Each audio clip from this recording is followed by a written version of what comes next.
अवधूत चिंतन श्री गुरुदेव दत्त. तुम्हा सगळ्यांचं आपल्या चॅनलमध्ये स्वागत करते. तुमचा दिवस हा आनंदी जावो, स्वामीमय जावो अशी स्वामींच्यांनी प्रार्थना करते. तर आजचा विषय आपला होणार आहे बघा, दुर्गा सप्तशती पाठाविषयी बरेचसे प्रश्न येत आहेत. आणि बऱ्याच महिलांचं काय झालं की नवरात्री जी आपली गेली तर नवरात्रीमध्ये दुर्गा सप्तशती पाठ जे होते संकल्पयुक्त दुर्गा सप्तशती पाठ, तर ते राहून गेलेत. आणि त्यासाठी मग ताई मी आता केव्हा करू, किंवा आपण जर दुर्गा सप्तशती जरी बिना संकल्पयुक्त जर पाठ करत असलो तर त्याला काही नियम वगैरे असतात का, किंवा संकल्पयुक्त पाठ जर आपले राहून गेले तर आपण नंतर करू शकतो का. तर बरेचसे असे प्रश्न असतात, त्याविषयी मी आज तुम्हाला सांगणार आहे. आणि कुलदेवीची जी सेवा आहे, खूप आवडती अशी सेवा म्हणजे दुर्गा सप्तशती पाठ. दुर्गा सप्तशती पाठ केल्याने आपल्या घरामध्ये कोणता परिणाम घडून येतो हे नव्याने सांगायची गरज नाही, कारण जी कुलस्वामिनी आहे त्यांचा कृपा आशीर्वाद आपल्या पाठीशी सदैव राहत असतो. त्यासाठी आपण दुर्गा सप्तशती पाठ करत असतो, त्यांची सेवा म्हणून ही करत असतो. तर त्यासाठी तुम्हाला सांगेल, काही नियम आणि अटी असतात, त्या नक्कीच आपल्या घरात पाळले गेले पाहिजे. आणि ते कोणते आपण आता बघूयात. तर सगळ्यात आधी तुम्हाला सांगेल, जर नवरात्रीमध्ये तुमचे दुर्गा सप्तशती पाठ संकल्पयुक्त जर राहून गेलेले असतील, बाकी झालेले आहेत, समजा आपण 14 पाठांचा संकल्प केलेला होता आणि त्यापैकी तुमचे 8 झालेले आहेत, 9 झालेले आहेत आणि बाकी राहून गेलेले आहेत, तर मी केव्हा करू, असा प्रश्न बऱ्याच महिलांचा येत आहे. तर तुम्हाला सांगू का, तुम्ही मंगळवारी करू शकतात, शुक्रवारी करू शकतात. देवी आईजवळ क्षमा प्रार्थना नक्कीच मागा जेव्हा पण पाठ आपला होत असतो तेव्हा. आणि आवर्जून सांगायचं की नवरात्रीमध्ये जो मी संकल्प केला त्यामध्येच हे पाठ राहिलेले आहेत, ते पूर्ण मी करत आहेत. पण एवढं सांगेल की आपण जेवढे पाठ आपण बोललेलो असतो संकल्पामध्ये, आपण जी संख्या बोललेलो असतो ती नक्कीच पूर्ण करायचा एक प्रयत्न करा, असं मी तुम्हाला सांगेल. नाहीतर मी बोललीच होती की यथाशक्ती हा शब्द वापरावा, किंवा तुम्ही जर काही कामासाठी करत असणार तर ठीक आहे.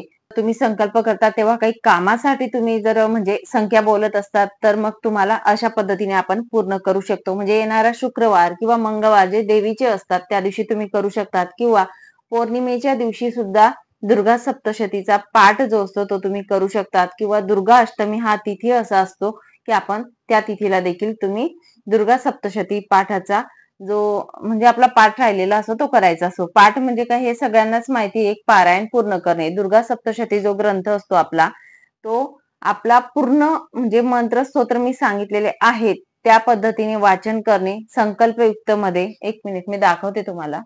जसं की मी तुम्हाला सांगितलेलं होतं की संकल्पयुक्त सेवा जेव्हा करत असतो, तर संकल्पयुक्त सेवा करत असताना तुम्हाला बघा, तुम्हाला श्री दुर्गा सप्तशती प्रार्थना म्हणायची आहे. नंतर दुर्गाष्टोत्तर शतनामा नामस्तोत्र, अथ देव्या कवच, अर्गला स्तोत्र म्हणायचं आहे, किलक स्तोत्र, रात्री सुक्तम म्हणायचं आहे. त्यानंतर 1 ते 13 अध्याय जे असतात ते देखील पठण करायचे आहेत. नंतर तंत्रोक्त देवी सुक्त, प्राधानिक रहस्य, वैकृतिक रहस्य, मूर्ती रहस्य आणि क्षमापन स्तोत्रम. तर एवढे तुम्हाला हे जे आहेत, हे मी आता सांगितले एवढे मंत्र स्तोत्र म्हणून तुम्हाला दुर्गा सप्तशती या ग्रंथाचं पाठ करायचं आहे. त्याआधी तुम्हाला श्री स्वामी समर्थ महाराजांची एक माळ जप करायचा आहे आणि 99 मंत्राचा एक माळ जप, म्हणजे संकल्पयुक्त सेवेमध्ये ही सेवा येत असते तुमची. आणि एका बैठकीत हे करायचं असतं. आणि हा तुम्ही पाठ मंगळवार शुक्रवार या दिवशी करू शकतात, काही हरकत नाही. आणि तुम्हाला सांगेल की समजा तुम्हाला जमत नाही किंवा काही प्रॉब्लेम आले किंवा करायचे आहेत, तर आता पुढे करायचे आहेत, नवरात्र गेले, नवरात्रीमध्ये तुम्हाला जमलंच नाही तर पुढे करायचे आहेत, तर नक्कीच तुम्ही करू शकतात. या पद्धतीने देखील तुम्ही करू शकतात. कुठल्याही मंगळवारी किंवा कुठल्याही शुक्रवारी तुम्ही संकल्प करा, किंवा पौर्णिमेला करा. तर तुम्ही संकल्प करावा. तुमचं काम असेल किंवा काही असेल, तुमच्याकडून जर सेवा काही करून घ्यायची आहे आणि कामासाठी होतच नाही, नोकरी असू द्या, बरेचसे प्रॉब्लेम असतात, संसारी मनुष्य आहोत आपण.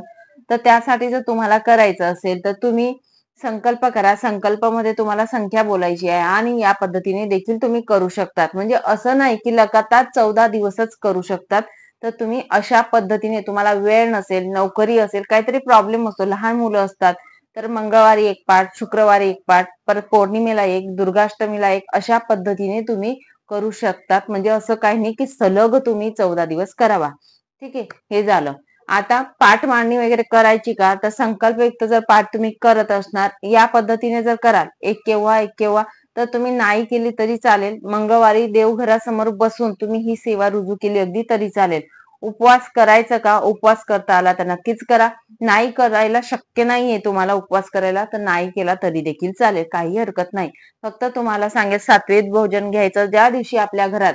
आता हा जो नियम मी सांगणार आहे, जे पुढचे नियम सांगणार आहेत ते ऐका. आता आतापर्यंत होतं की संकल्पयुक्त सेवा तुम्ही कशी करू शकतात.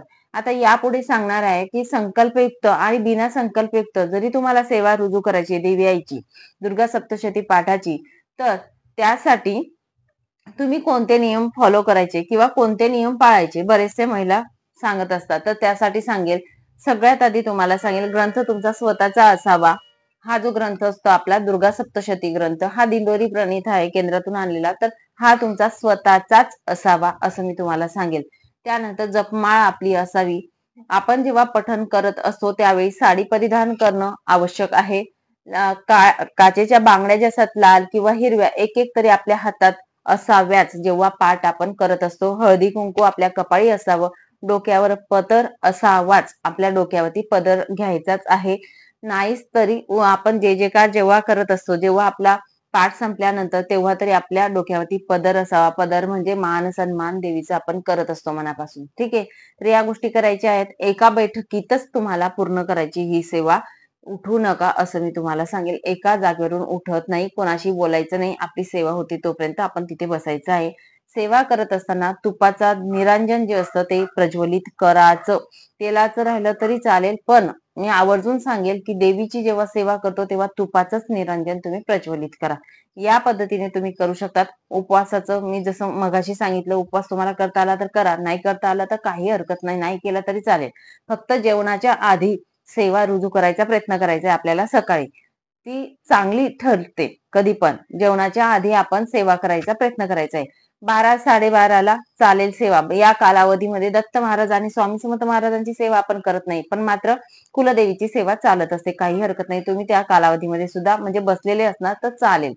आणि त्यानंतर पुढचं सांगेल की त्या दिवशी आपल्याला आपल्या घरामध्ये मांसाहार होणार नाही. ज्या दिवशी तुम्ही पाठ करणार आहेत, मंगळवार, शुक्रवार, पौर्णिमेला तर आपण करतच नाही, कारण सत्यनारायण असतं आपल्या घरामध्ये, आणि दुर्गाष्टमी जर तुम्ही पाठ करत असणार, आणि मधल्या वारी पण समजा तुम्ही बुधवारी करत आहेत, तुम्हाला वाटतंय की आज मला वेळ आहे, तर तुम्ही समजा रविवार किंवा बुधवार अशा गोष्टी त्या दिवशी जर तुम्हाला वेळ आहे आणि पाठ करायचा आहे ताई मला, तर चालेल, नक्की तुम्ही त्या दिवशी सुद्धा करू शकता, काही हरकत नाही.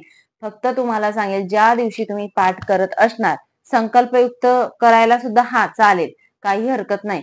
फक्त ज्या दिवशी तुम्ही पाठ करत असणार त्या दिवशी तुमच्या घरात मांसाहार व्हायला नको, ही काळजी आपण घ्यायची आहे. आणि ब्रह्मचर्याचं पालन करायचं आहे त्या दिवशी. या 2 गोष्टी आवर्जून कराव्यात.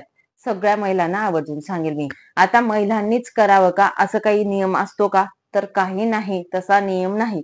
आपल्या घरातील कोणीही व्यक्ती म्हणजे पुरुष देखील करू शकतात, मुलगा मुलगी कोणीही दुर्गा सप्तशती पाठ करू शकतात, काही हरकत नाही. तर या पद्धतीने तुम्ही देवी आईची सेवा जी असते ती आपल्या घरात करू शकतात. बऱ्याच महिलांचा प्रश्न होता आणि त्या प्रश्नांची उत्तरं तुम्हाला मिळाली असतील अशी अपेक्षा करते. तर हे नियम जे असतात हे पाळून आपल्याला सेवा करायची असते. जे आपण जेवण करणार आहोत तो नैवेद्य देवी आईला दाखवायचा आहे. नाहीच काही तर खिरीचा नैवेद्य, आपण अतिप्रिय असते खीर, आपल्या सगळ्यांनाच माहिती आहे, तर खिरीचा नैवेद्य अवश्य दाखवा. नाहीच खिरीचा नैवेद्य तुम्हाला दाखवता आला तर विड्याचा नैवेद्य तुम्ही दाखवा. गजरा असेल, गजरा, वेणी काहीतरी आपण चढवायचा एक प्रयत्न करायचा आहे ज्या दिवशी आपला पाठ असतो. या छोट्या छोट्या ज्या जे सेवा असतात ना, म्हणजे माझं सांगायचं काम नको, मी तुम्हाला काय सांगेल की आपली आईसाठी आपण काय करू शकतो त्या दिवशी ती सेवा करायची. मात्र पाठ वाचण्यासाठी एवढे नियम तुम्हाला, म्हणजे मला तरी वाटतं बेसिक हे जे नियम असतात हे पाळायलाच हवेत. सगळे जे मी तुम्हाला सांगितले ते. आणि नियमांचं बर्डन नका घेऊ. चूक झालीच तर मी तुम्हाला सांगेल तर देवी आईजवळ प्रार्थना मागा, काही हरकत नाही. परान्न खायचा प्रयत्न म्हणजे टाळायचा आहे पुरेपूर. कोणाचं घरचं त्या दिवशी ग्रहण करू नका, कोणाला वाईट बोलू नका, कोणाचं वाईट चिंतू नका. म्हणजे आपली सेवा जी असते ही पूर्णत्वाला जात असते, हे लक्षात घ्या. आणि संकल्पयुक्त जर तुम्ही दुर्गा सप्तशती पाठ करत असणार, आता कितीही करा, 14 करा, कितीही तुम्ही जे संख्या बोललेल्या आहेत, पण तुम्हाला सांगेल जोपर्यंत तुमचे दुर्गा सप्तशती पाठ पूर्ण होत नाही तोपर्यंत परान्न वर्ज्य केलं तर अतिउत्तम. कराच असं सांगेल. कोणाचं वाईट बोलायचं नाही, निंदा नालसी करायचं नाही. फक्त आपली सेवा, आपण कशासाठी सेवा करत आहोत ते लक्षात ठेवून आपल्याला फक्त सेवा करायची आहे, हे लक्षात घ्या. त्यामुळे या गोष्टी आपण पालन करून सेवा केली तर नक्कीच आपल्याला फळ हे अगणित मिळत असतं.